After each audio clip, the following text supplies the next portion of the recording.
Shortage of teachers in government schools triggers crisis-like situation in Jammu and Kashmir's Ramban district.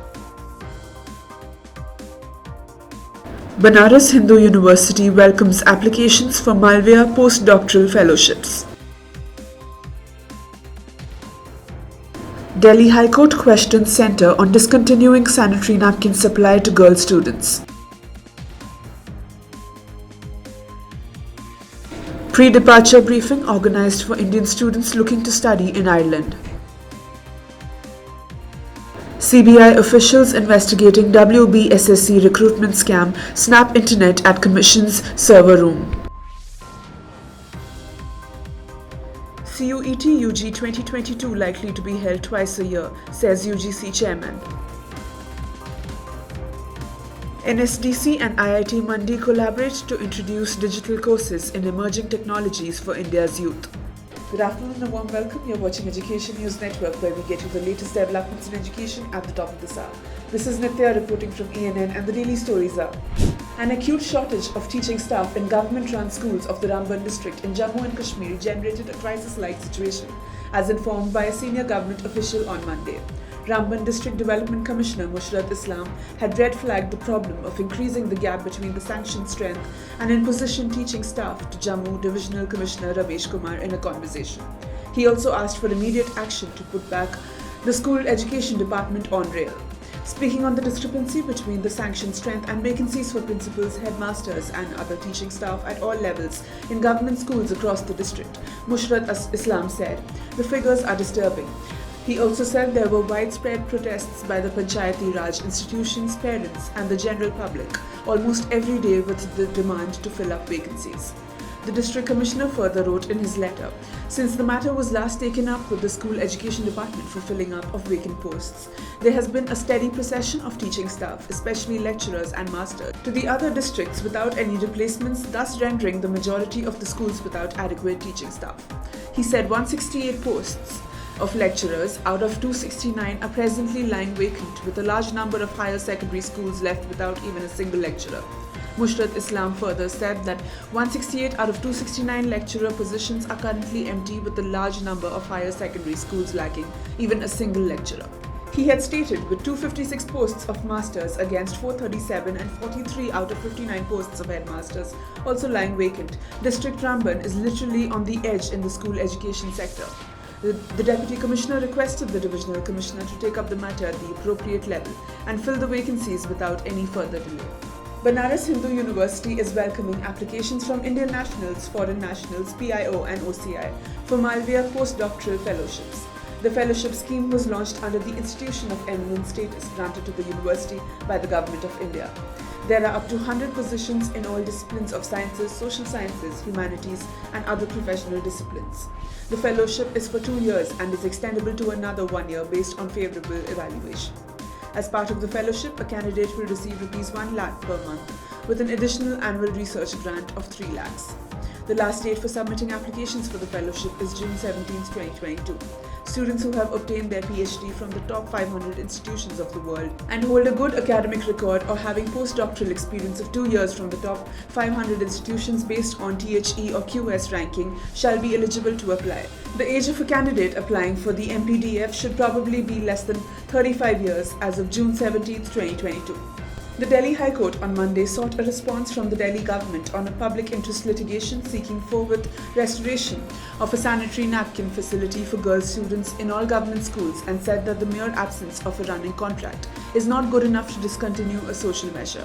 Delhi Government Counsel Santosh Kumar Tripathi told a bench headed by Acting Chief Justice Vipin Sanghi that the facility, which was stated to have been discontinued since January 2021, is likely to resume after the schools reopen post the summer break. The bench, also comprising Justice Sachin Datta, questioned why such a measure should be stopped on account of the absence of an interim arrangement, and stated that it is always for the government to procure goods at approved rates from the government e-marketplace. The Delhi government should evolve a policy to deal with situations where the existing contract lapses with time, the court stated. Mere absence of a running contract is not good enough to discontinue a social measure of this kind, and the Delhi government should evolve a policy to deal with the situation whenever the existing contract lapses with time, the court said. The petition by NGO Social Jurist has claimed that since January 2021, the Director of Education is not providing sanitary napkins under Kishori Yojana to girl students of the Delhi government schools due to the fact that they are facing the problem. The plea filed by advocates Ashok Agarwal and Kumar Utkarsh submitted that DOE adopted the Kishori Yojana scheme whereby girl students studying in Delhi government schools were to be provided sanitary napkins to maintain their personal hygiene and general health and also to remove obstacles in their studies. In a bid to provide ease to Indian students who have chosen Ireland as their next study destination, Education in Ireland with the Embassy of Ireland and the Visa Office New Delhi organised on-ground pre-departure briefings for Indian students of the academic year 2022 to 2023. These in-person briefings were held in Delhi, Bangalore and Mumbai, according to an official statement. Representatives from Irish higher education institutions and visa and government officials were present to give crucial insights to students, it said. According to a press release, visa officials elaborated on the student visa process and shared key tips for a seamless application. In addition, accommodation options for students in Ireland were also relayed along with a presentation by the Irish government. Speaking on the occasion, Ireland's ambassador to India, Brendan Ward, said, "In order to be more accessible for Indians, a number of Ireland's higher education institutes have been very active in India and have invested in an on-ground presence. Besides, an increasing number of Indian students are motivated to explore academic options in their fields of interest and have chosen Ireland as one of their preferred destinations." For the academic year 2022 to 2023, Ireland is also equally excited to welcome them to the world-class education offered by our higher education institutions and to help pave their future path with a 2-year stay-back option that enables students to achieve their career goals. The CBI officials investigating the West Bengal School Service Commission recruitment scam on Monday snapped the internet connections of the server room of the Commission's office at Salt Lake in the northern outskirts of Kolkata.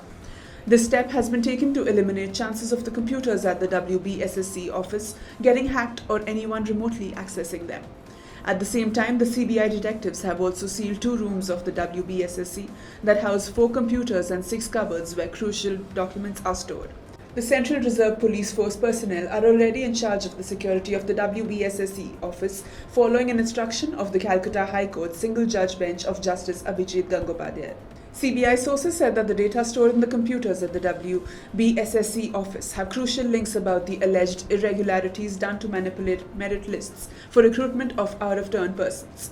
Considering the alleged involvement of heavyweight leaders and ministers of the state, the central agencies suspect that there might be attempts to tamper with or destroy crucial data relating to the recruitment process, and hence they did not take any chances and disconnected the internet to the server room of the WBSSC office. Over 11 lakh candidates have applied for the Common University entrance test and 9 lakh candidates paid the application fee. The registration process was closed on Sunday, May 22nd. Taking to Twitter, UGC Chairman M. Jagdish Kumar said, "Students from every state and union territory have applied. Many of them are from remote and rural areas. Students can now try for admission in best of the universities through CUET. For students who could not get high board scores earlier, it was not possible to get admission in top universities, but now it is within reach. The participation of a large number," his tweet mentioned. The UGC chairman further said that CUET can be held twice a year. With the possibility that CUET will be conducted twice a year, this will further help the students to plan and attempt CUET. "Best wishes to all the CUET applicants," he tweeted. CUET UG 2022 exam date will be notified soon. The admit card will be available to download from the official website cuet.samarth.ac.in and will also be made available on the Umang and DigiLocker applications. The National Skill Development Corporation, the nodal agency under the Ministry of Skill Development and Entrepreneurship, Government of India, signed a memorandum of understanding with the Indian Institute of Technology, Mandi, to introduce initiatives that will enable effective digital course delivery to the youth, expanding the reach of quality learning and skilling along with immersive hands-on learning opportunities. Together, NSDC and IIT Mandi will design and conceptualize the program in line with the training requirements of students and the market, set up centers of excellence to help develop the entrepreneurial spirit and culture among young youth towards realizing the larger vision of Atmanirbhar Bharat, as well as building capacity of teachers, trainers and grassroots leaders. New models of training methodology will be created to make cutting-edge learning opportunities more accessible, leading to enhanced employability. NSDC will oversee the on-ground implementation of the overall training program and mobilize the candidates who are keen to take on the training courses being offered by IIT Mandi. As a premier institute, IIT Mandi will facilitate the design and delivery of digital learning modules for the targeted candidate profiles. The institute will be involved in the quality implementation of live classes and will also contribute towards the capacity building of grassroots leaders, including teachers in the field of education and skilling in the country. That's all for today. Thank you for watching Education News Network. For more such videos, do log on to our website, theenn.com, and don't forget to like, share, comment and subscribe. Signing off, this is Nitya.